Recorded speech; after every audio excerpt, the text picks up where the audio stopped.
All right. All right. Okay. I think we are.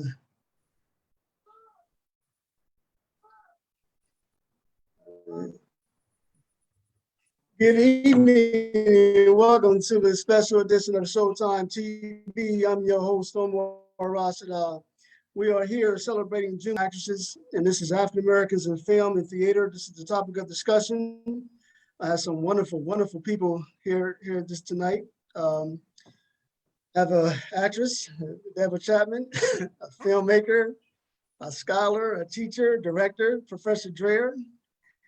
And we have AKA, what they call him, Mr. Brown. Is that Mr. Brown on the bottom with the brown shirt on? They call Mr. Brown. Maurice, actor. And we have also a well-known famous actor. He needs no introduction, Pastor Bill Wilmore, Jr. Ladies and gentlemen, good evening, and thank you for being a guest on tonight's program. Thanks for having us. Yeah, good to be Thanks here. for having us. Good to be here. All right.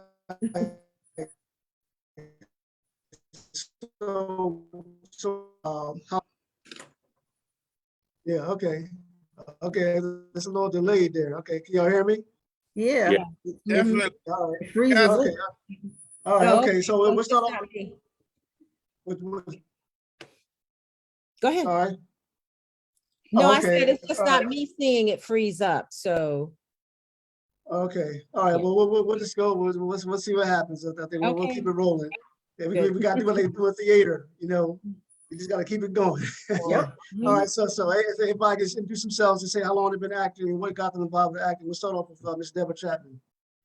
Well, I've been acting since I was in the fifth grade, not 5 years old. I started acting because I needed to get out of being shy. And so I started singing and I started acting. And my first play was HMS Pinafore at Highlands Elementary School. And once I got over that fear of being in front of people and talking, I've been doing it ever since because it's just something I like to do for fun. I've never done it professionally. And I acted in high school and in college. And I've done several plays and sang on everybody's choir that I could get into. Okay. That's what I do. Okay. All right, so Professor Dreher. Well, I started performing at 4 in the Black church. I mean, that's my foundation. I directed choir, I sang in church. And so all of the confidence that I have, that I carry with me comes from my church community. That's just the way it is. So, and I started acting really, it was mostly singing and performing in terms of singing. But I started really acting when I got in college. That's when I really started getting serious about it. And then thereafter, and I stopped for a minute. And then when I went to graduate school, I acted some then, but everything started to come together here at the University of Nebraska with filmmaking and acting, it's playwriting and screenwriting. Okay, Maurice. Well, as for me, it's always kind of been in acting has always been an interest for me.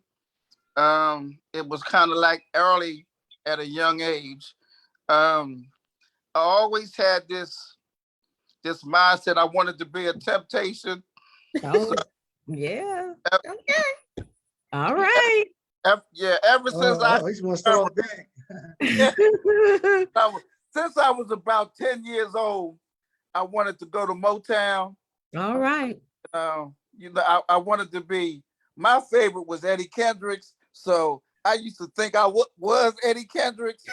So that's how I started. So, and then I remember a show called There's no business like show business. And I said, that's what I want to do. So my first time being in front of an audience was, I believe, in fourth grade. I literally, honestly, I was reading the Declaration of Proclamation, and I got in front of an audience, and I literally had stage fright. And I remember my mind just totally went blank. And the teacher came to me and said, look at something in the back of the room and focus on that and don't look at the crowd. And once I did that, all I saw was the top of the heads and I floated on. And from there, that's all I remember my acting getting started. I would never look at the audience. I would always look over them until I got rid of that stage fright. And then once I got rid of it, I became comfortable standing before an audience. And now I can look you right smack dab in your face. I could come off the stage and I could go to the audience now. So I'm not fearful of the audience anymore. And since about 2001, I've been with Omar. And every play that I've done, basically, majority of them have been with him. And it was funny how I got started with Omar was I seen a flyer. And I was out one day just looking I was going to get some food and I stopped in this just restaurant on Governor Prince Boulevard. And there was this notice about actors or an audition coming up. I said, I'm going to go try out for it. And I believe I tried out for the part and I believe it was Family Omar. And I was cast as mailman. And I enjoyed it. I loved it.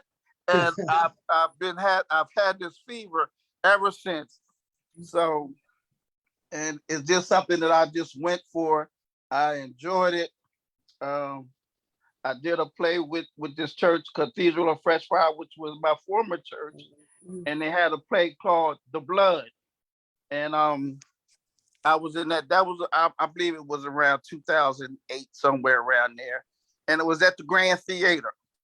It was kind of long now, but you had to hang in there because it was like almost 4 hours long. Wow. So it needed to be toned down. But ever since then, I've had the fever, and I'm trying to grab me an agent now and go out there and do some things. So I got to get with my cousin there so I can grab me an agent and so I could go down and catch up with Tyler. So I can get cast in a TV show, get in one of his plays. So, and I'm gonna try to get my singing voice together. So he gonna tell me, come on, sing this song for me. So, but I'm sorry I was so long-winded, right. but I get excited talking about it though. We know, OG. So I know. I see. I got to get it out. All right, Pastor, how'd you get started? How'd you get started acting?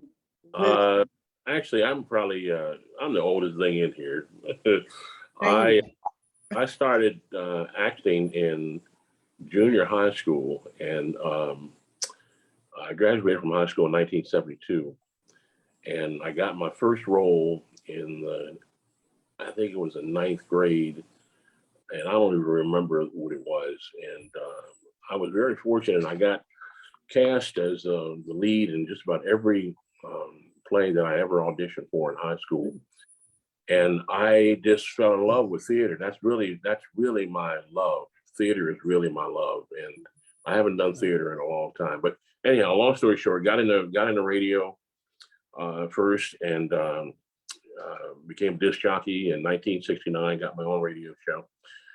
And then from there, I stayed in broadcasting for a number of years, and then went back to acting. I got cast as a background person, and I don't even remember the movie. Listen, y'all, there have been so many movies now that I can't even recall. 300 stage productions, over 300 stage productions. But I got cast in the background in a film, and that was the first experience that I had in major motion picture work. And I really fell in love with that. Matter of fact, I do remember it was called Outlaw with Jimmy Smith, and it only lasted one season. And I was cast as background and extra, and became a lawyer in the Supreme Court. And they pulled me out of the background. I got a feature role, and I just kind of started doing it more and more and more and more. And fortunately, I was able to be cast as a union actor many years ago, about 15 years ago, and did both Creed movies, and got my vouchers and joined SAG. And I've been a SAG actor ever since, and Awesome. done a lot of films. And this one that I have coming up is probably one of the most thrilling that I think I've done in a while. But I still want to go back to theater. I really do. And I'm the professor just really intrigues me about theater and stuff. And I'm hoping. And I did some theater with Omar. Did a show with Omar many years ago, and we was a good scene. We got in a fist fight and the whole thing. Not for real in the show. And he's been a great guy ever since. And I appreciate the fact that he lets me come on here. And Well, don't forget that we All have right, now, Terri. us. that's right. My cousin and I we were in a All right. show called Justice on Trial, Black Oh, Lives wow. Hey, yes. Travel. Oh, wow, okay. It was on tour. And I traveled to so many cities. We did great shows. Some of those shows we sold out 1,000, 1,200, 1,500 seat auditoriums. And I did it for as long as I could do it, and then came off the road. And it's still out there. It turned into a movie. Harry Lennox, who played Dresser in The Five Heartbeats, him and Chad Cooper are now partners. And so they have a film company. And so it became a movie. And I didn't get cast in the movie though. So, you know. All right, joining us now, we have Terri Lyons. Good evening, Terri. How you doing? I'm doing fine. I was over in Google Meets and I was like, okay, let me come to the other side. I was with you too. I was over there too. Were you? Okay, I don't feel so bad now. All right, so Terri, so asking everybody, how long you been acting, and what got you involved with wanting to be an actress? First, I want to thank you for letting me be on this panel. I really appreciate it. I started working with children. It was with Children's Theater summer program. And I started off as being an assistant coach with someone who is a theater director and does a lot of acting. So I fell into it as being the mother figure. You know, with a lot of children's programs, they always need the mother or the stepmother or the old lady. That was me. And so that's where it began. But after I got in the mix with it, I found that I really liked it. I had never done theater before, never had any kind of formal training before. Later, I had an opportunity to have a supporting role in a stage play called Sitting In, about the sit-ins with the Greensboro Four. And so I was really serious now, you know, it was like I'm thinking I'm hitting Broadway, you know? So I went in it with that frame of mind to get totally into character and to learn my lines and learn the blocking and the staging. And I was just all enthralled with it. And that's where I got my start with theater. I'm not in a union or anything like that because it's kind of hit and miss with me. I am primarily a speaker, a poet, and a Black history teacher. So what I've done now is that I've turned theater into a learning experience with young children, with the young boys, the young Black boys. I wrote a play entitled A Harlem Afternoon. So these young Black boys can learn about Langston Hughes and Alain Locke and Ralph Ellison and people they don't often get in school to understand that even when we had lynching and the Depression and all these different things in society going against Black men, kind of like now, you had Black men who were able to put a positive influence on their community. For our young girls, we hear about Harriet Tubman, Ida B. Wells, Rosa Parks. God bless them, not throwing any shade on them. But we do not hear about Polly Murray, Constance Baker Motley, Daisy Bates. We need to hear about these women and the significant contribution they made in modern history and how that relates to today, not only as being African American citizens, but also being women and how all that comes together. So I've used play, I've used the theater as a way of teaching young people to get into character of their ancestors and feel the pain, but also understand the significance of their contribution and how that applies in 2022. You know, just listening to Terri speak, it's very significant. You look at Malcolm X, you look at Rosewood, you look at Harriet Tubman, you know, you look at films that teach us about our history, our stills, our leaders, our heroes and sheroes. So I want to start off with Professor Dreher, and if anyone else want to chime in, how important is it for us, and particularly as African Americans, to go out there and tell our own story, whether it's television, whether it's film, whether it's theater, just to speak on the significance of us learning our stories and telling our stories. It is extremely significant. And I am so happy to hear Terri Lyon say that we need to know we have so much, but we churn out the same narratives, right? There's an ongoing conversation about what kinds of stories we should tell. I'm sure you've heard it all about, oh, it's too many slave stories. Oh, it's, you know, we're always talking about the pain. But within let's just go with 12 years a slave, okay? There are moments of intimacies. There are moments when we are showing our compassion, our will to live, right? When Solomon Northup is hanging, you know, trying not to asphyxiate, you know, with the noose around his neck, a Black woman comes out from the film and gives him a cup of water. She races to him, gives him the cup of water, and then runs back. I mean, those are the kinds of things that we did for each other. And we need to concentrate on those things. Look at the love relationship in A Birth of a Nation, Nate Parker's work. Those kinds of intimacies, talking to each other, interacting with each other, you know, putting salves on the backs of our Black men and women who have been beaten. That is shown in our films. We need to see that, right? And we also let's just look at Harriet, since you bring up Harriet Tubman. I mean, her father, it opens with Black love. Her father loves her, you know, her family loves her. They trust her to give her the playbook to the Underground Railroad. All of that is what we need to look at, right? As well. Yes. So yes, we need those stories to show our resilience. Yes. Right? To show how, even though we were in these kinds of time, you know, we talk about, oh, our ancestors died for, no, yes, they lived for us too.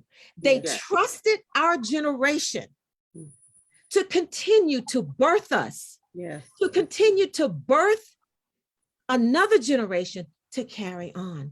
Those are the stories we need to tell and we need to have. We don't have to feast on the ship, the whip, and the chain, the auction block. We can tell our stories of love and intimacy and strength and interactions and hugging each other and loving each other and helping each other, talking to each other about how to exist within these particular kinds of strictures. Right.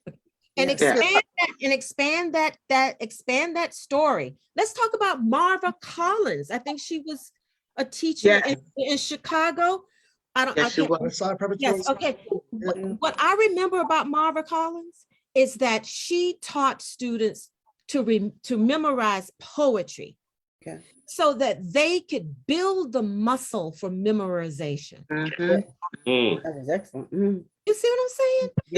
Yes. Omar, we need to tell our stories, and but we need to expand them as well. So all the strengths. Well, one way to expand them is what I also have the students do is I ask them a question. You know, grown folks are always telling you, what you should and shouldn't do. Mhm. If you had a chance to speak to adults, if you could speak your mind to adults, what Mm. would you say? Mhm. And to have them write that down. What are their joys, their angers, their frustration? What do they wish? How do grown folks need to get their program together in the eyes of a child and conform that into just a short, not really a play, but kind of like a script, because what I do can only be about 20, maybe 25 minutes long because of school, school programs. Oh, yeah. So that's one way you can extend that, where now the child is a part of the process. They're a part of learning and healing and expressing, because what better place to express yourself than in the theater? Yeah. And showing all types of strengths that Exactly. people may I have. love the theater so much. It's the theater is I don't even know how to put it into words. It's Anthony Newley said the name of one of his shows, "The Roar of the Grease Paint, the Smell of the Crowd," and something about doing theater that lets you touch the audience. We can't. I can't do that in film work. I mean, we try, Yeah. but we really can't. I mean, we in theater, we live for the applause. I mean, I literally did shows that you didn't get a nickel for it. But the thrill of doing it and hearing the audience Right. appreciate it, that was something significant. I remember one time doing a show, I was doing fences, and they came one night and said, "Listen, we have a very unusual audience coming tomorrow evening, and the theater is going to be exclusively theirs, and we just got to tell you all, they're all blind." And I was like, "Blind? You bring a whole theater of blind folk? What? Blind?" And it challenged us. That's not funny, but I hear you. Yes, It's I got challenging. it. So we said, "Well, listen, can we go out before curtain and introduce ourselves, and so they can know, kind of differentiate the voices." And those people at the end of the show were so appreciative. We got a standing ovation, and I literally, the whole cast, we literally stood up there and cried like babies. They I couldn't bet see, you did. but it was like, wow, you guys appreciated what we just did, and that's just something extraordinary. Yeah, because you can reach people in many different ways, and that was just an excellent one for them. Yeah. Yeah. Right. And it's the thing, right? We've heard it. Theater is therapeutic, it's cathartic. It is. It's a hot genre, unlike film, which is cool. Right. I mean, there's just so many ways that we can express a character Oh, yeah. that gives wide berth for interpretation. Right. And film is easy. Well, it's easier than doing theater, because with film work, you got an A camera, B camera, and we basically are doing one scene, pretty much 2 scenes, maybe 3 scenes a day. One Right. scene take 10, 12 hours to do, and you only got to really be off book for that one little scene that takes a half a day to shoot it in 30 seconds on camera. Theater, Right. You gotta be on point. you got to be on You have point. to be on point. Working trip to New York, and you had to be. They wanted you off book in 3 days or 2 days. Otherwise, they said, "Get off the stage." Pretty much. Wow, yeah, that's so Terri, think about theater, or even film, but theater in particular, Terri. When you're at home and when you're going over your lines, you got it just like that, right? So when you get to rehearsal, it might be a little different story. God forbid that you not forget your lines when the play actually starts in the theater. But the transition from saying your lines at home, and you get it just like that, right? And like I said, so when you go to rehearsal, all of a sudden you get stuck. Anyone know why that is? We can start off with Terri. Anyone else who wants to chime in? Why you get stuck? You mean? Yeah. So based on that, why is it that when you're home Oh, When you yeah. go over the lines, you got it. But when you get to rehearsal, sometimes you make it stuck. You don't have it like you do when you're at home. Oh, I don't you want- it happens because we over process it, because we, when you're at home, there's nobody there but you and the mirror who you're dealing with. And we get a little panicky when we have a live audience. We forget that they don't know that you messed up. Unless they reading verbatim, they don't know. And so you just gotta, kind of go with the flow of what happened. I've had it happen where I went brain dead. I just went brain dead. And fortunately, I was working with actors that realized, look at me and look at a deer in the headlights and say, oh, shucks. Say something that would kind of help me, get back. And I'll tell you a true story.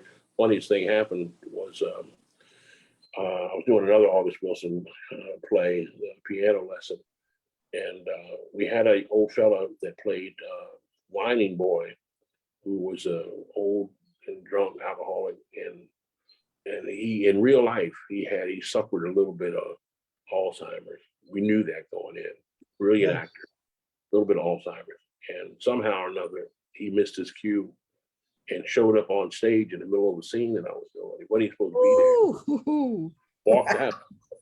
Walked out on the stage, and I was like, oh no. And so I said, he was coming to town. He was coming in in the play. He was coming in on the train. Doker worked on the train. He was coming the next day on the train.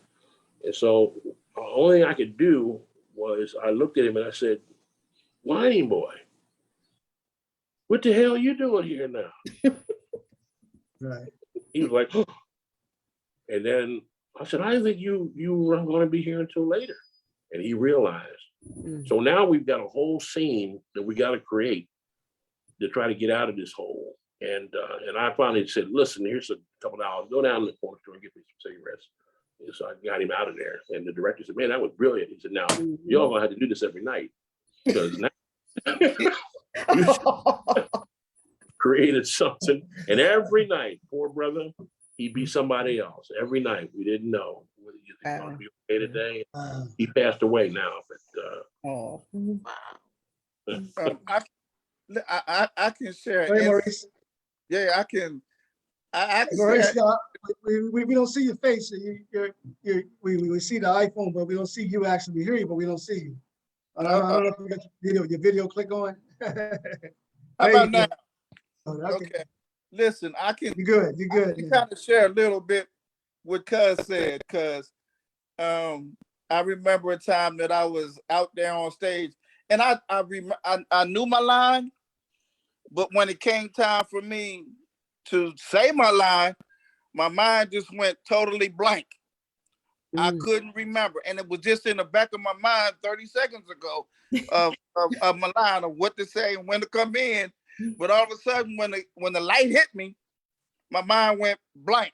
I couldn't remember nothing, and I kind of just froze. and one of the cast members looked at me and said, "You look like a deer that headlights hit you." Because I just like, I didn't know what to do. So whatever came out, it just came out. I couldn't remember nothing. And every time I kept thinking, it still was like blank, like, So we just kept ad-libbing and saying something. Right. But we just kept, letting it flow. Right. That's all you can do. And like, he said to me, like, bruh, he said, I didn't know what to do, but I had to try to help you out there, but it never came back to me. Oh, wow. But it goes back to an instance where then I could have froze and just like stayed there and done nothing. But in the back of my mind, the whole time I'm thinking, like, when you forget something, hey, just go with it. Just keep the flow. Just keep it flowing.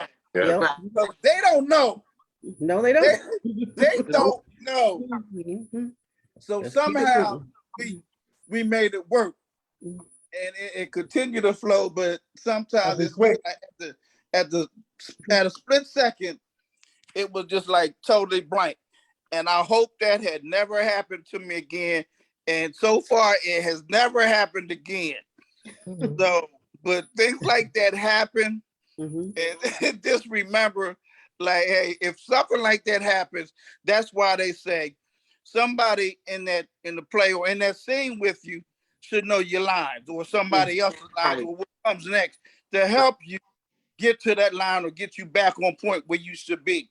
Right. Mhm. So it's always crucial for each of us in a scene Mhm. to know somebody's lines or a portion of it to help that person in case they get sidetracked, or somebody gets sidetracked to help them get back on track.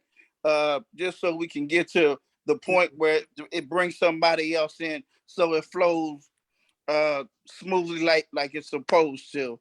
But Yeah. Yeah. I appreciate the brother that just realized that I know I was just frozen and my eyes got big because I didn't know what to do. I'm like, thank you. And I felt so bad because I didn't want to leave everybody else there like, well, help me out. So that's what happened. So I just wanted to share that. That's all. Right, it happens. Right. Yeah. But I got caught in a What loop you got one to say time. about people being there for one another? Okay, go ahead. Oh, I got caught in a loop where I repeated a line that I had spoken earlier. So I didn't go blank, but for some reason, my mind went back to the top of that page where I repeated the same thing. And my opposite character was like, I told you that already. You're not paying attention to me. So we kind of ad-libbed it that way. Girl, go back to bed and you want another cup of coffee, so we worked through it that way. What helped me was that when I get a script, I'll read my line if I'm direct, particularly if it's just me dialoguing with another character. I'll read my line, I'll record it actually, and I'll read the opposite person's line. I'll record the opposite person's line and then read my line to myself silently to allow that space in the recording. Yes. Mhm. So good. on playback, it's almost as if another person is in the room saying the other line. Okay. And then I have the space to say my line. It sounds crazy, but No, that's smart. That's a good point. That's a good point, because you could use that as a tool for yourself if you went while going over your line. So that's something I never thought about doing, but maybe I'll That's start brilliant. yeah. So you're talking to yourself in a way, but you're saying the other person's line. Yeah. And that kind of helped me get out of those. I wouldn't really go blank. For some reason, I would get caught in these loops. And I was like, wait a minute, I just said that. But I didn't know how to get out of it. Thank goodness my other character picked up on that and was like, girl, will you paint it? Will you listen to me? She kind of reprimanded me, but it got me out of that loop. That's when I began recording the lines of the other character. And that can smooth it out. Because sometimes, woo. It happens. That's life. One thing you have to realize too, you're talking about when you're memorizing your line at home, right? You open with that question, Omar. And then when you get to the theater, it's a whole different, you forget. You have to understand that environment plays a part on the body. So when you are home, it's a whole different stage set.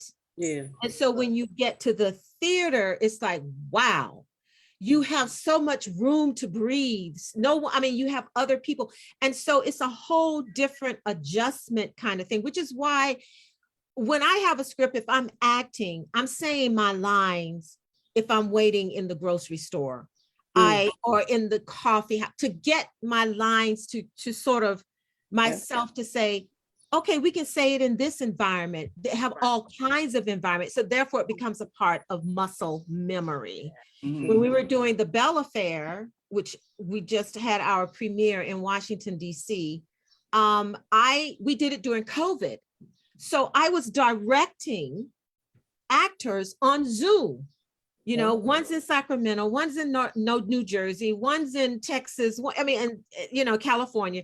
So I'm directing them, right, while they're there, like we are here. And then there were times when I would zoom in and say the other person's part so that they could say their lines, or they had the person who was recording them say the line of the other actor, right, while they said their lines.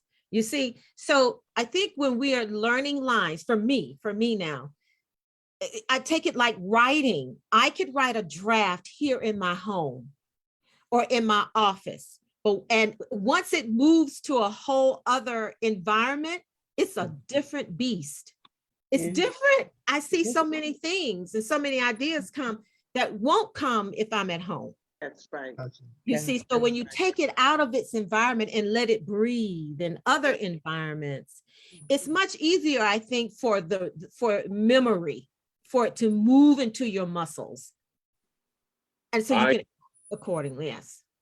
I take, well, a couple of things. First of all, when I'm not doing anything on stage or in camera or whatever, I pastor a church. I've pastored the same church for 30 years. And so every Sunday, I have to deliver a message, and I try to, as much as I can, not to be handcuffed to a manuscript. I try to at least commit some of it to memory and try to ad-lib a bunch of it. But I don't know if anybody else ever does this, I take a vitamin called ginkgo biloba. You can buy it over the It's a wonderful enhancement. It helps you remember things. So when I have a script that's handed to me, and it's a big script, I'll start probably taking that vitamin a couple of times a day or once a day, at least 2 weeks before I go into production. And it helps, believe it or not. Maybe it's maybe it's a placebo. I don't think it is, but you retain things. It sharpens your memory, and you go over the counter. Nothing bad with it. Ginkgo biloba. Right. Oh yeah, but I've heard of it. Heard of that too. Yeah. Yeah, I use it a lot. What helps me is that I'm out of, when I'm not home and I'm in the environment where I'm actually doing the play or rehearsing, that's where that character lives in my mind. So I become that character and can't be myself at that point. So that's what helps me remember the lines. I'm not Debra today, I'm her. So I'm not, whoever my part is. And so that's how I remember the lines. I'm not be talking about myself or talking about what Debra will be doing. I'm talking about what the character is going to be doing. So that's how it helps me. I mean, that's how I make it flow. My wife I forget to do certain things, certain roles, because I have to become the character, and so I will literally transform into that person, and I study people, and this is the way this person is. Talk to the director. How do you see this character, and so on and so forth. And I gotta literally become the character. When we did Finally in Business, I was a drunk, homophobic, alcoholic, and didn't shave. I didn't shave for a couple of weeks. Didn't comb my hair, and I did take a bath and stuff like that. But but Bernie was not real happy with me in that. Same thing with when I was Bono in Fences. I was a garbage man, and I went and hung out with the garbage man. Oh, wow. Yay. Played old. That's getting into your role there. That's what you call a professional. Yeah, but nursing homes and studied old people, how they walk, sit down and talk to old folk, because I had to be old. Now they cast me as old, so my wife said, you ain't got to play that, you just be yourself now. So I play old people and crazy folk real easy. Oh, wow. And crackhead drunk, they want me for that one big time. This film that I'm doing now with Jennifer and Common, the earth has depleted its oxygen, and people have to move underground. And so I'm in a fallout shelter, and I'm not supposed to be there. I'm not sure what the director has in store for me there, but I don't. I think I just be myself. You know, I can be myself with my hair. You know, it's like all white hair. You know, so. You know, speaking of roles, you know, one thing I love about acting is it's so diversified. So I want to ask each and one of you, for those who, you know, love the author Deborah Chapman, what type of roles do you enjoy doing the most? Oh, that's a good question. Someone who's expressive and kind of like the one I'm going to be doing, someone who's just out there and not afraid to speak and not afraid to speak their mind and to show what you really believe in. That's the kind of characters I like to do. I don't like to be the submissive type. I want to be, because that's how I am in real life. I might be a little quiet and what they call an introvert, but when I become a character that's not like that, it's more exciting for me and I can do it better than being myself. You know, I get to be somebody that nobody ever sees. I love to play people in pain, either emotional pain, physical pain, and I mean, it's easy for me to get into a role of transference when I'm playing someone in pain. I have what they have called in the industry as a tear switch, and so I can pretty much cry on cue and cut it off. You know, when I need to do that. But people in pain, my monologue for auditions, I have a monologue that I called "My Feet Hurt," and it's based on people with neuropathy. I'm a diabetic, and sometimes I have terrible, terrible pain in my feet, and so I have a monologue called "My Feet Hurt," and I have gotten so many roles for auditions when they say do your monologue, and I'll do that feet hurt. I can promise you, by the time I finish that, you're going to be crying. I get it. So personal and so real that people are like, wow, man, wow. I'm speechless. And yeah, my feet hurt. I get excited when I have an audition. Yeah. You gonna do that? My feet hurt now. Come on. I tell them, hold on, strap in. I know what's going to happen after I do it, and you're going to hear it, and you're going to say, my God. Awesome. Terri? I like playing a character that carries the weight of the family. When they're going through the dark days, because then I get to play the ancestors in my family. It brings back my mom and my grandmom and my elderly cousins and the strength they exhibited, the wisdom that was right there, and it was always on the money. So I love bringing that richness to the table, to the play, to console who's ever in pain, to give light to someone who's in the dark, and to give them strength going toward the resolution of whatever the issue may be. I love doing that. And then the celebration or the reunion or the love, you know, that comes from that, the enlightenment throughout the whole family, that exudes through the whole family. I love doing that, because my hope is that it goes beyond the stage. Someone will take that home. Oh, yeah. Awesome, awesome. Professor Dreher, is there a particular role that you like playing, or is there a particular type of film that you enjoy directing the most? Well, yeah, I really enjoyed directing the Bell Affair and writing the scene. I co-wrote it with historian William Thomas, and Michael Burton is our artistic director. It's just a very beautiful, beautiful film. what I loved about directing in that writing, let's just say writing for the film, for the characters, is that I enjoyed writing intimacy for these characters. There's one scene that I wrote where Daniel and Mary Bell are talking to each other.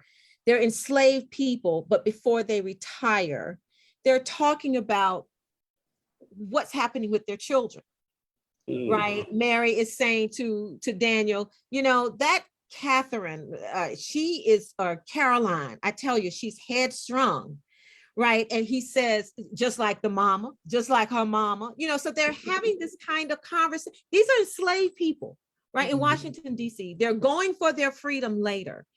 But I wanted to show how they talked to each other, how they had regular concerns about their children, right?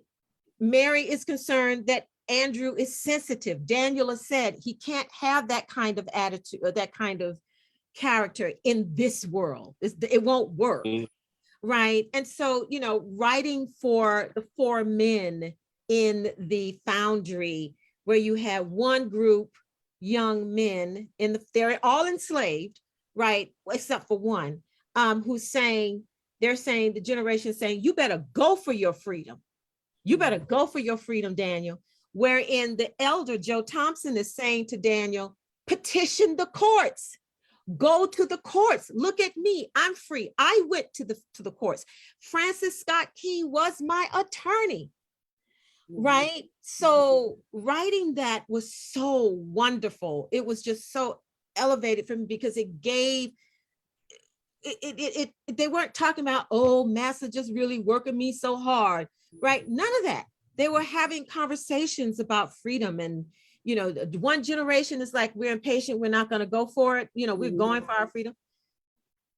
Joe Thompson is telling Daniel Bell, petition the courts, which is what he does. And what our film shows is that we're basing it off the history of William Thomas, his book, A Question of Freedom, where Daniel and Mary Bell petitioned the courts for their freedom, right? And when we're talking about Black people petitioning the courts for their freedom, we have celebrity cases that we usually know about, right? Plessy versus Ferguson, Dred Scott, right? Correct. Henry Box Brown, who, you know, mails himself to freedom.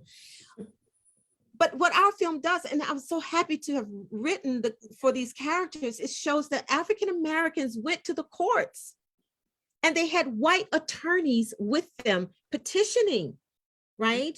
And so for me, it was directing these characters in the private spaces and in the public spaces, in their work spaces, writing for them there. But so that is what I did with the Bell Affair. And now, if I had to play a character, if I wanted to play a character, I would want to be that very no nonsense, tough love ancestor that's in the woods. You got to come see me, you know, for some advice. Right. Just much like in The Shooter, where they have to go see this man in the woods for some advice on the guns, and how Tom Cruise has to go to the retired woman who's in her garden. Right. He has to get, you know, that elder. If I want to be that elder, and I want to be mean, and I want to be jealous, and because I'm older and I can't be out there with y'all. And I want to express that, but I see the value of you coming to me for advice.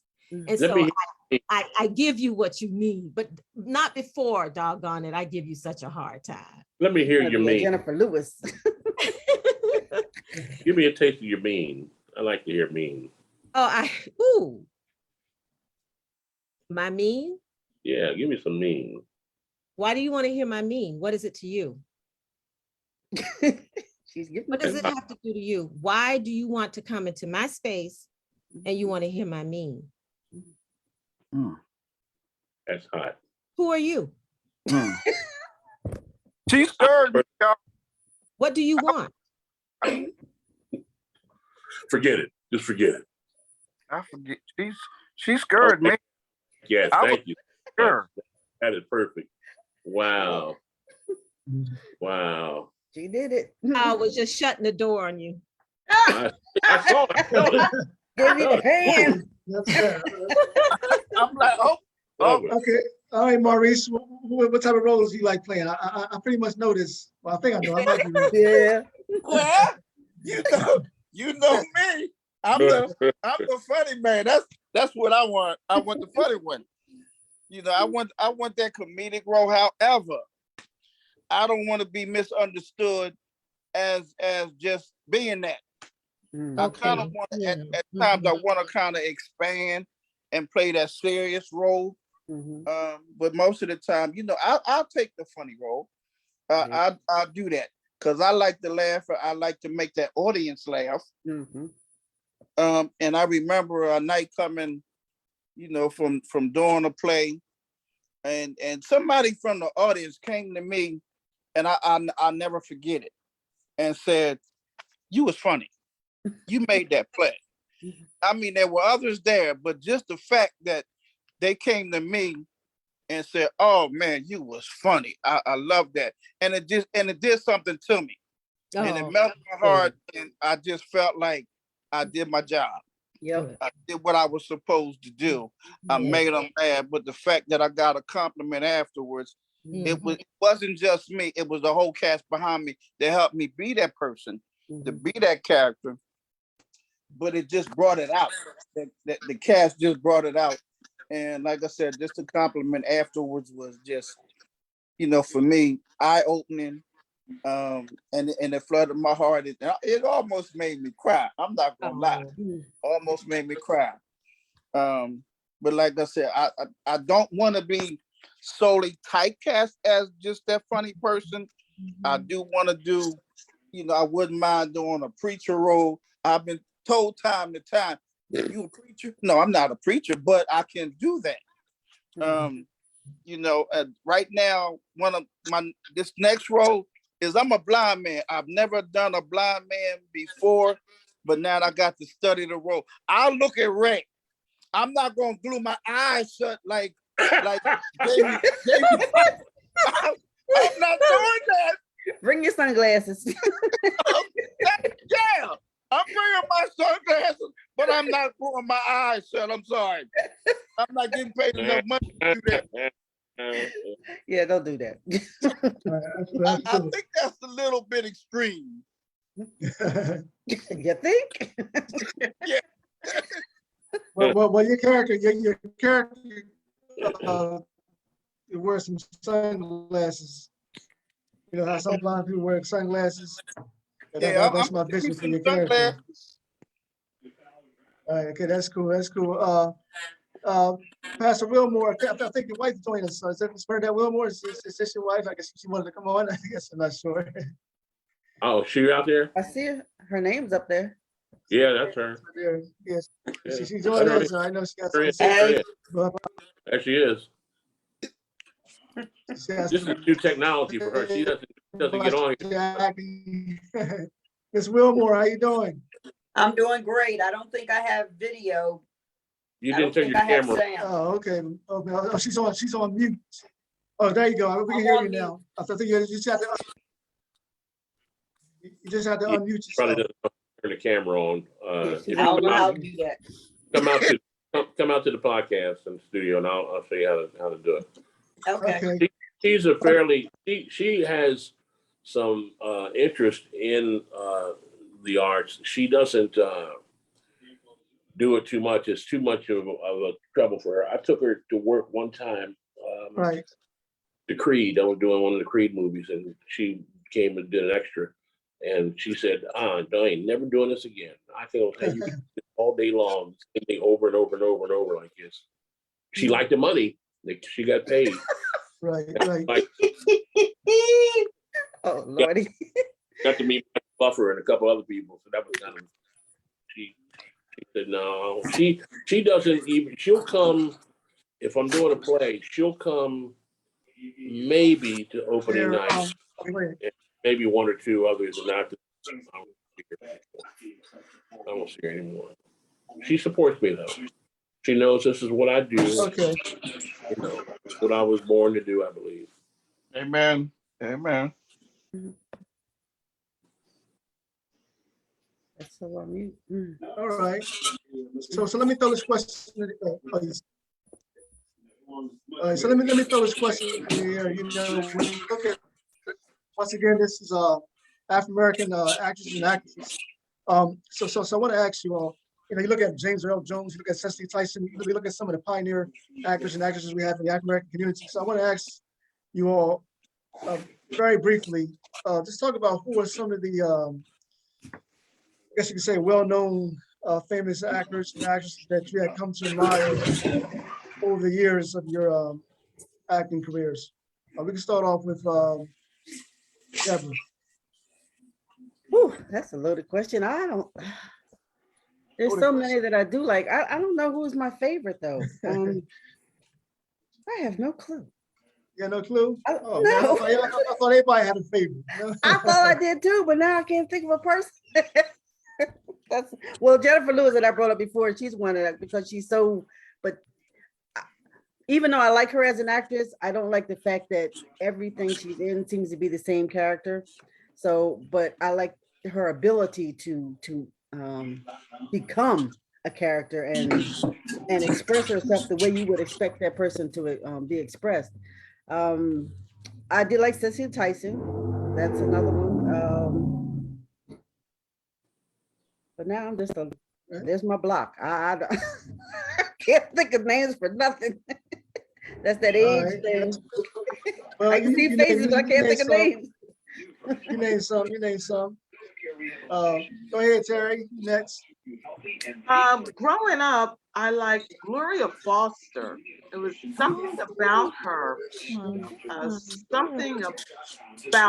that I really liked. She seemed to be a heavy, well-grounded, assertive, self-assured. She never overacted to me, you know, and Ruby Dee.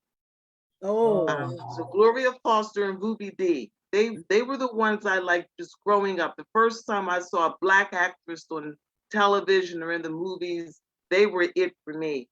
Now, depending on the role, I like Viola Davis. And if I really want to get sassy and saucy, bring on the hot sauce and tell somebody off the way they need to be told off, you gotta have Jennifer Lewis. Yes, that's my.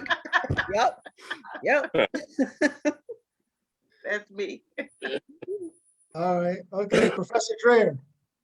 It has to be Cicely Tyson to me. It has to be for me because of what Cicely Tyson did for Black women in the 60s and the 70s with our hair.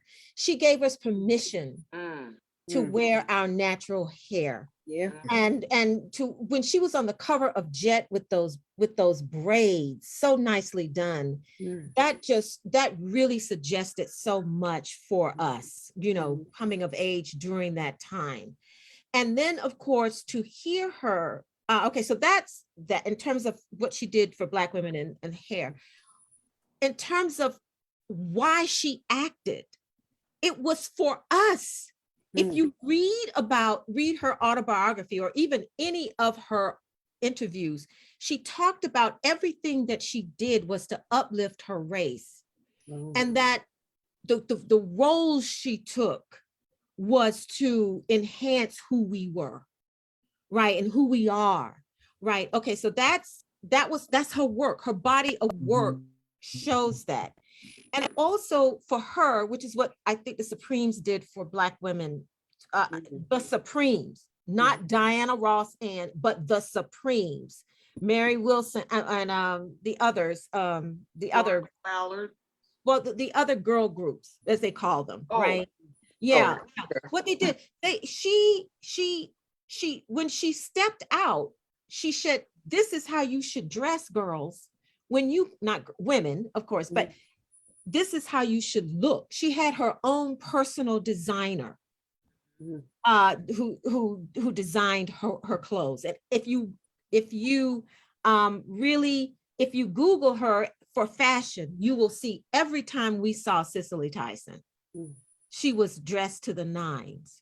Okay. Oh, yeah. So from hair to style, in between her work and her philosophy about and also philosophy on the power of the moving image, both in theater and in film, just so compelling to me. So it has to be Cicely Tyson for me. Okay. Maurice Chambers, who's your favorite actress or actor? I'm at this point, I'm not gonna really say I do have a favorite, but I remember Diane Cow Oh. and Julia Yeah. on that television show. And I kind of think for me it was, wow, I didn't know what to say. Here's this black woman on TV. You know, and then in my eyesight seeing Ruby D. Now Ruby D, that I forgive me, but yes, I fell in love with that woman. Because she was my kind of woman. She's a short woman, and I'm sorry, but she was short, and I love that about her. And she had this mild meekness about her. Yeah. It may have been mild and meek, but yet strong, Right. vibrant, and she took control. And it was like she was just this mother figure, and she could look at you sternly, but you knew not to do anything wrong. And that husband of hers, oh Lord have mercy, help me. He knew not to mess with her. Who? Which one? Which one? Monty K or the other one? With I had his name on the tip of my tongue, but I can't. But not her first one. Not Monty K. No. Okay. No. So, but he knew not to mess with Ruby. He knew that. Oh, you talking about Ozzy? Wait a minute. Yeah. Ozzy Davis or Ruby D. Okay. Mr. Ozzy. Still on Diane Carroll. Okay, I'm sorry. Ozzy Davis. That's it. That's the name. Yeah. So, but that was a character for me. Ozzy Davis. I totally did enjoy him, and he could take any role, any character. Yeah. And believe me, it was just amazing just to watch him on TV or film, and just take it to another level. And I definitely did enjoy him. But like I said, him with Ruby, to him, that's the icon. That's the family to follow right there. And I totally enjoyed them. But as far as a comedian, one of my favorites was Flip Wilson. I'm sorry. Yeah, Flip. Yeah, I could see that. Yeah. I could see that. Yes, I could. What he did, and he was fantastic. And he go to doing. Now I tried to imitate him doing Geraldine. Doing Geraldine. When he gets okay. And then Killer. Okay, I never seen Killer, but I would like to see Nobody ever saw Killer. Hey, Maurice, you know, Miss Pam Grier came to Wilmington a while ago. I don't know if y'all know you liked her. She came to the Wilmington Library, Miss Pam Grier. Did you like her? Oh, I love Pam Grier. That was Rosie Grier's sister, I believe. I don't think they're related. No, they're not. They're related. Oh, I always thought that was his sister. But No. Pam Grier, I would. Oh yeah, I love me some Pam Grier too. So That's another. He look a little different now, cuz just a little bit. Okay. A whole lot different. He does. The person that I probably admired the most, I did have a chance to meet James Earl Jones. Oh yeah. Wow. Okay. And spent some time with him, and it was interesting. The day that I was with him, I said, "Listen, can you do me a favor?" I said, "Would you call my wife on the phone? She's a big fan, and I know we don't usually do this." And he said, "Sure." So I gave him the phone, and he dialed a number, and she answered, "Hello," and he says, "Hello."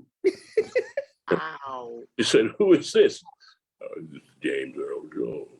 Oh my He said, "You need to stop your lying. You ain't no dog." Earl Jones. I felt so stupid. And but he was a nice man, and I always admired him because of his abilities with his voice. He was so versatile, and you know, he's a deep actor. I mean, he loved theater as well. And then having a chance to work with Halle Berry was like a dream. When my agent called me, sent me an email actually and said, "Are you interested in doing a movie with Halle Berry?" I was like, why are you asking me this? And she didn't really, honestly, she didn't really know who she was. She said Helene or something, and I said, who? And then what is it? And she said it's called Bruised, and I was like, oh. And so I was in Atlantic City. I had to drive to Atlantic City, and I stayed down there, and I did that film as a fight judge. Very nice lady. Oh, okay. Got a chance to spend some time with her. I did a film with Lynn Whitfield. Oh, wow, that's another good one. Of Yeah, that's Angel. another But one. that was, Yeah. no, what was the name of that movie? The North Star. The North Star. Lynn Whitfield and Clifton Powell, John Deal, Jeremiah Trotter, who played for the Eagles at one time, was in that movie, and I got some good roles and good lines in that movie. And probably, but one of my favorite people in the industry is a guy named Maurice Smith. Maurice is from right here. He's from right here. Maurice grew up in Delaware and went to Delaware schools. And you know Maurice as from many seasons of Meet the Browns. He was Claire's boyfriend. And he's been in a bunch of movies now. And but we talk all the time, and good guy. We're Lodge brothers, and we did piano lesson. He played Boy Willie, and there's another guy from Wilmington, Delaware, Neil Carr, who was a big football player. Neil went to Atlanta and messed around, going to auditions, and he landed some roles, and he does a lot of stuff. He just finished about a 2-year run with Saints and Sinners or something like that with Clifton. And what's it called? Saints and Sinners. Yeah, Saints and Sinners, and big fitness guy. Got a little child now, and so that I've been blessed to meet a lot of great people, and Blair Underwood came here to Delaware. We did a film. We shot it right on the Market Street Mall. A lot of people didn't know about it, but we were on Market Street Mall, and Pete DuPont and a bunch of other people came in, and I played abolitionist Harry Craig, and he played William Still. And and Bernadette, my wife, came and got in the movie. The person that was supposed to play the girl didn't show up, and asked. They said, "Listen, we had a spot, man. Can you get your wife down here?" I said, "Yeah, I'll call her. I don't think she's going to do it." But so she came down, and I said, "Listen, Brent, I need you to come down here right away. We're going to do this film, and you're going to be in the film in the scene with Blair Underwood." Once again, ain't no Blair Underwood in no doggone Wilmington, Delaware. And so when she showed up on the set, and now where is Blair Underwood? I said, "He's right here. This is right here." She said, "Oh my God." So here was the thing. Here's what happened.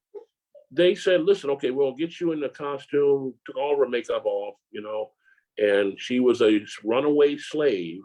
But they said, "Now listen, slaves did not have manicured nails. We're going to have to cut them off." He said, "Oh no, that ain't going to happen."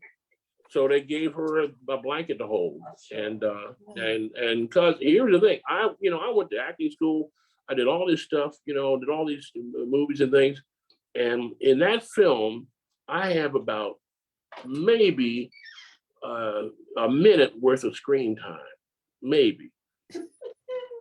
They're zooming in on her, and they're like, close-ups and the whole thing. I mean, like a couple of minutes. And she's talking with Blair there. I got kind of pissed. And I said, so after that, I said, what's going on, man? What's going on? I said, what were you all talking about? She said, oh, he was talking about his dog, and I was talking about my family and all that. And she has, if you get the movie, it's called Whispers of Angels, produced by Teleduction here in Wilmington, Delaware, Sharon Baker. And you'll find my wife in there. And for like 3 minutes, nothing, just her face. 3 minutes. You see me blank, I'm gone. All right, guys. So we have to close out as we're getting close to time. So just to come up with this about 2 minutes each.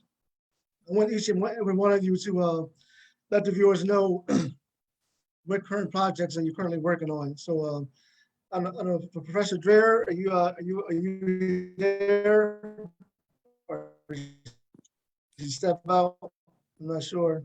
But if not, we No, can I'm start right off with here. Terri. I'm right here. I'm sorry. Okay, good. Okay, My computer froze for a minute. So Okay, what's gotcha. the question, Omar? Okay, so we're closing out. So I'm giving everybody 2 minutes each just to say what current project they're working on. Oh, okay. So we just wrapped, our production company, Meadow Lark Productions, just wrapped The Diary of Michael Shiner. The Diary of Michael Shiner is about an enslaved man in Washington, D.C. by the name of Michael Shiner, whose diary has been uncovered by historians. My production crew and I went to the Library of Congress in June to see the diary. And we took pictures of it and everything. And so we're going to do behind the scenes. That's going to be part of our behind the scenes filming. But we just wrapped with The Diary of Michael Shiner. And we hope to release it January 2023. And then the next on that would be my one-woman show called In a Smoke-Filled Room, Color Matters. So I'm writing a grant for that production. Gotcha. So yeah, sending out a casting call. As soon as I get the budget from Meadow Lark, our production crew, then I'll be able to really put the budget in and send the grant off. And so, yeah, so that's what's happening. Okay, and then Terri, Terri, before you tell me about your current project, congratulate you. You won an award, right? Yeah, it's good. Oh, yeah. Heroes of the Community Award. Oh, wow. And it's for people who have been of influence in their community, which kind of leads to some of the projects that I'm doing. I shared with you earlier how I'm bringing Black women to public consciousness of our community that we don't often hear about. The play is entitled When the Truth Comes Out. And it's about these 9 Black women, and I just mentioned some of them. It was Daisy Bates, Joanne Robinson, Constance Baker, Motley, Pauli Murray, among others. And the play is about an award that they received, and it's such a prestigious award. But then, of course, you go to the after party, and it's at the after party where the truth comes out. Oh, wow. Yeah. This is Wow. and so this is when you kick your shoes off and you're eating your food, don't want to get any grease spots on your good clothes, but you're talking about all what you went through. And this is when we talk about the dirt of America. So anyway, I brought that to a senior center. And it wasn't a play, it was a script read, because everyone was freaking out at the thought of having to memorize their lines. So I said, fine, we'll just do a script read production, and they loved it. So that's when I was nominated for the award, Heroes of the Community. Oh, wow. And the summer program also bringing a children's version of that, because I had to change some of the language to fit with the kids. For a summer program of When the Truth Comes Out, and then for our young men, as I explained to you before, a Harlem afternoon. But what I also want to do with the Harlem afternoon is have the young men speak of what is their Harlem. Oh. What is their Harlem afternoon? And somehow kind of piece that together where it can be a cohesive play that they wrote, expressing what's in their world and what they would like to share with the world. So that's what I'm doing. I don't have a budget. I don't have a grant. I'm flat bone broke, but I have a passion for doing what I think needs to be done. Maybe keep the kids off the streets. Maybe I can save one life. Maybe I can reach one child. And that's where I'm coming from. That's what I'm trying to do. Okay. Deborah, Yes. My current one is with you, Omar. I'm doing a 3-man and 3 ladies. Let me get it right. You know what I mean? three But that's men, my three current project. voices, 6 strangers. That's my current project. I don't have any other ones going on right now. Well, what kind of role are you playing? What's the role? What's your character? You gotta let the people know what's going on. I am playing Miss Country because I want to have my accent all out there. I'm gonna be this old country lady who bossy and knows what she's doing and proud of what she's accomplished. Ah, All right. Pastor Wilmore, what you doing now? I'm about to start production on a film called Breathe. Thunder Road Productions, Jennifer Hudson, Common, Mila Djokovic, and a bunch of other people. I play it was a small scene, a occupant of a fallout shelter when the Earth's atmosphere and oxygen supply gets depleted. We're going to be shooting in the Philadelphia area. And by the way, if anybody is interested, they are casting background people right now for that. If you want to be in it, you have to send your information to Harry Casting, Heery,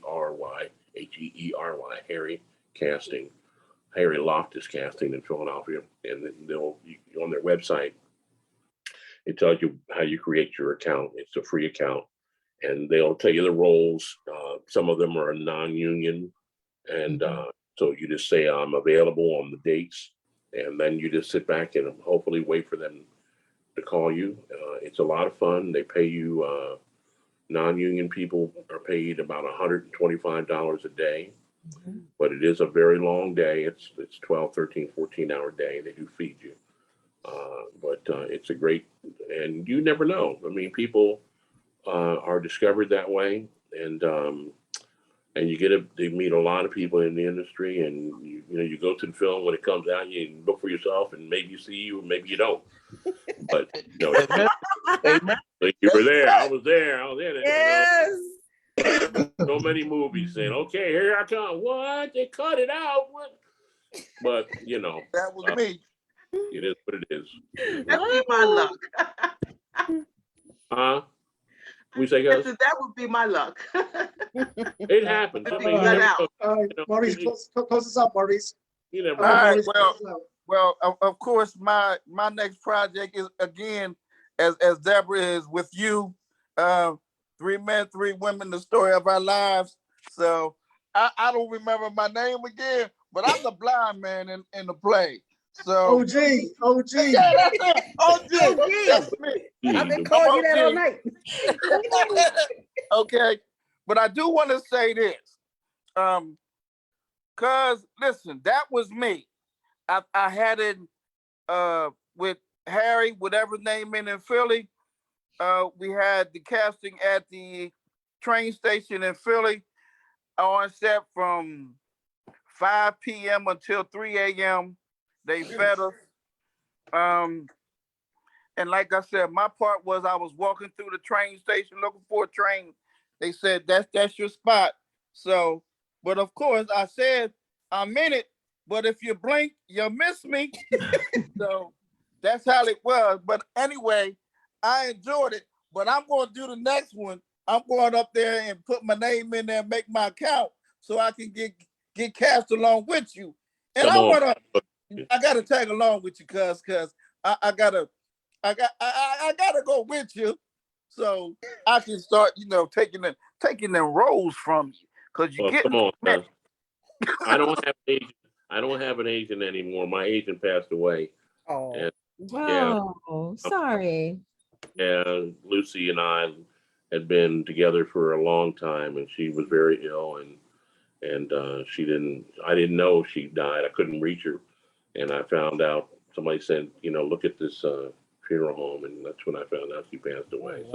wow. So you can self-submit though to Harry Casting and all these other places. So everybody who's interested in doing this film, and there's some other projects on there right now. And besides that, Servant, Four Seasons of Servant is on there. PAX, that's a commercial for casinos. We just finished Hustle. Adam Sandler, Hustle, was cast through Harry Casting. So there's always something. Keep that website always handy and look there all the time. There's always something new. Can you give me that website again, please? Hery, Harry Loftus Casting in Philadelphia. Do this, Terry. If you send me a text message, I'll send it back to you. Here's my email. D as in David, A as in Adam, R as in Robert, E as in Edward, V as in Victory, the number 3 at yahoo.com. And send me that. And Professor, please remember me. I'd love to work with you. Thank Okay. you. Me too. Me too. Me too. Me Listen, too. Where are you located? I'm in Lincoln, Nebraska. We're right in the middle of the country. I wrote Look. down your email. I wrote it down. And Come to if Lincoln. yeah, I mean, we could do it even, we did all of the filming of the Michael Shiner diary on Zoom, on Zoom, everything on Zoom. I bring a girl with me. I gotta look. I can get on a plane in a heartbeat. I got ways to go. I can travel now. I'm Okay, great. ready, So, power now. if I need anything, I can get in contact with Omar. Omar has Yeah. all of the information, so it's no worries, Real quick, okay? Let's see. This is safe to do it. There's not. I mean, okay, so I'm gonna give you all everybody my phone number, and I can give it because there's not a lot of people out here. 302-898-0592. That's my cell phone, and call me. I keep it with me 24 hours a day. Mhm. I need that email too there, cuz. Hold on. Send me. All right, everybody. Yeah, well, I All right, got so I'll hook everybody up. I'll hook everybody up. So the time There you is go. expiring. Time is expiring. Thank you all for coming on. Please like, subscribe, and we all gonna stay in touch with one another. All right. Thank you all Okay, for being a it's guest so on good tonight's meeting program. everybody. Thank you. Y'all too. Have a good one. Okay, Nice thank meeting you. y'all. Bye-bye. Ciao. Okay.